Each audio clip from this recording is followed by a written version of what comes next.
What's up, y'all? It's the White Magical Tiger. If y'all want to take your life to the next level, if you want a big shift in your life, do a juice feast. I highly recommend the channel, John Rose. He really encourages people to do this 90-day cleanse of drinking juice for 90 days. I did this a year ago. Last summer, that's when I did it. I did 90 days of juicing, and it was transformative, y'all, because for a long time, I had a very severe food addiction. I was experiencing bulimia, with like just the intentional throwing up and purging after just eating a huge vegan pizza or whatever it was. And then I also developed orthorexia, which is it's a mental illness. It's in the same family as anorexia, but it's called orthorexia. I wasn't anorexic, but now I have sympathy for a lot of the young women that go through anorexia because it's a mental illness. They're mentally ill. It's not a physical illness, y'all. It's mental. It's a mental disease. And there is a solution, y'all. Jesus Christ is the solution to everything. God is the solution to everything, y'all. Jesus Christ can heal. He is the remedy to everything. Orthorexia was this mental illness where I was so obsessed with being healthy that if I consumed something that wasn't deemed healthy, like a beautiful gourmet vegan pizza, or just, tacos, uh, black bean burger, whatever it was, y'all, there's some tasty food out there, freedom fries, whatever it was. And of course, a lot of these foods are addictive, and I was so hard on myself that I'd be like, no, I can't have French fries. I can't have a black bean burger. I can't eat anything that's cooked. It all has to be 100% raw vegan.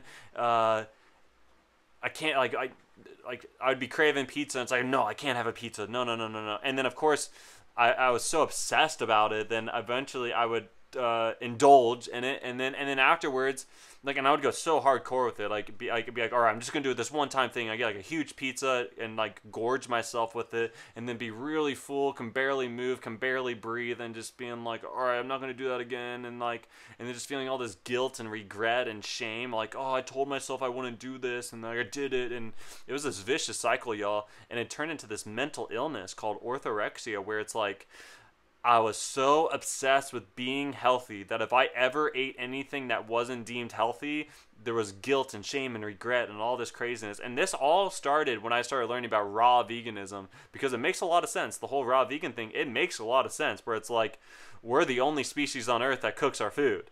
And that it's pretty abnormal. It's like, I get it, y'all. I get it. But at the same time, yo, curry is amazing. A vegetable like vegan curry, incredible. Like, I still like eggs and dairy and all that. I'm more like vegetarian now, but and it's like I've just come to accept it. And I'm like, yo, I like eating this way, and I go to the gym pretty much daily. I'm working out in the garden, landscaping, whatever it is, y'all. I'm getting out into nature. I'm doing my best, y'all. I'm just not, as some people would say, 100% perfect on the food eating front. But you know what? I love the food I eat, and I enjoy it very much so. And I'm very grateful for it. I'm grateful for my meals. I do my best to pray before my meals and express gratitude to God. And so it's very important to have a loving relationship with our food. Now back to the title of this video, Juice Feasting. And a water fast can be pretty intense. There's some very heavy detoxification symptoms that come along with it. And a much easier medium is juicing, because juicing keeps you pretty high vibe, because a lot of these foods contain what are called biophotons. Bio it comes from biology, life. Photon is light. And it's coming from the sunlight. God's beautiful sun in the sky is shining down on all these fruit trees and on all these vegetables, and that sunlight energy is being absorbed into the plants, into the vegetables, into the fruit, and then we juice that, the green juice, the mango juice, the watermelon juice, the cantaloupe juice, the honeydew juice, apple juice, tangerine juice, orange juice. There's so many amazing juices, y'all, and they just get you buzzing because it's got that pure sunlight energy in it, and you got to get like, and it can't be pasteurized, y'all. A lot of the orange juice in the store is pasteurized. It's not pure OJ. Even if it is pure OJ, they pasteurize it, which means they pretty much boil it, and that destroys all the biophotons, all the life force in it. And so that's what the beauty with the raw. The raw has the life force, and the beautiful thing about the juice is that it is raw and it's vibrant and it's full of life. And when we go on a juice feast, it's such a drastic change because we're absorbing all these living foods and all this sunlight energy and all this prana and mana and vril and life force and chi and ki, the word, and just being filled with this light. And if we're also praying and meditating and grounding and getting in the sunlight and getting into living waters like the ocean or a river, it's like, yo, we start buzzing. And this is how you get into breatharianism, because they're living on pure prana. They're not living on breath, they're living on the prana within the breath. The prana that comes up from under the ground when we ground and put our bare feet on the earth. The prana when they absorb it in the sunlight on their skin. And I can't recommend a juice feast more enough. That's why I'm like, go to John Rose's channel, learn about the juice feast. One big thing, y'all, is that it cleanses the colon. A lot of people, there's a saying where it's like, you're only as clean as your colon, and a lot of people, they have backed up colons. It's like a pipe. From our mouth to our anus is one big pipe.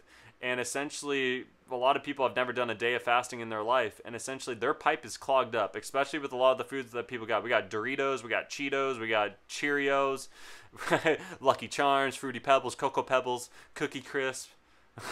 I ate a lot of cereal growing up. Drank a lot of Dr. Pepper, 7-Up, Coca-Cola, Sprite. Isn't Sprite? That's like a spirit. I think that's like a fairy spirit. It's very interesting. Yeah, everything's spiritual, y'all. Everything's spiritual. And just, like the Roundup, the GMO, pesticides, herbicides, the heavy metals, dude, we're being bombarded, y'all. We're being bombarded, and so we got to cleanse. And so the juicing can help cleanse the colon, and that's why I also recommend enemas and closed system hydrotherapy colonics. So colonic, I prefer the closed system colonics. Parasite cleanses, doing a liver flush after we've cleansed the colon, because if you do a liver flush before cleansing the colon, all that stuff you flush from your liver is just going to dump into your colon, and if your colon's not cleansed, you're not going to be able to flush your colon from all the stuff you just flushed from your liver. So you got to flush the colon first, cleanse the colon, then flush your liver. Yeah, y'all, this is just a beautiful path, and just realizing that the temple of God is this body and treating it as such. Like, it's a way to glorify God and not falling into this vanity thing where it's like, oh, look at me, yeah. It's because I used to do that at the gym. I was that dude just flexing in the gym.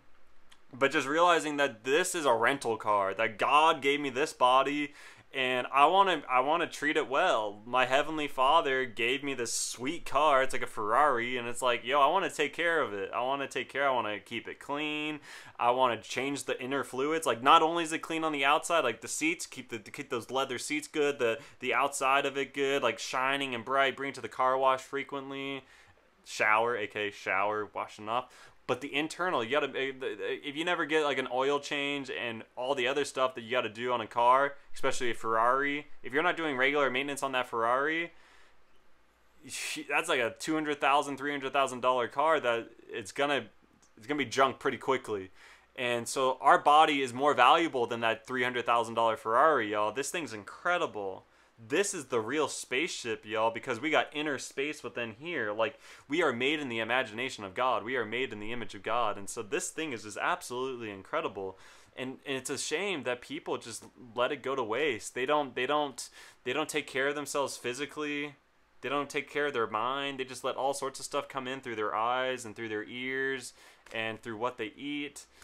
And we got to watch it, y'all. We got to be vigilant. We got to be sober-minded. And the enemy out there is roaring like a lion. The devil, y'all. He wants to tear us down physically. That's why there's so much poison in the food, water, and air. Wants to take us down mentally. That's why there's so much junk. It's bad music, bad movies, just bad literature, bad school system books, bad news, propaganda. There's so much junk out there, y'all. It's Babylon, y'all. This is the beast system. And then ultimately, the enemy wants our soul because he doesn't have a soul. He lost it when he rebelled and got kicked out of heaven. That he lost the most precious thing. Jesus Christ said, what's the point of gaining the whole world if you lose your soul in the process? And it's like, ultimately, y'all, that's the most beautiful thing that you have within you is your soul.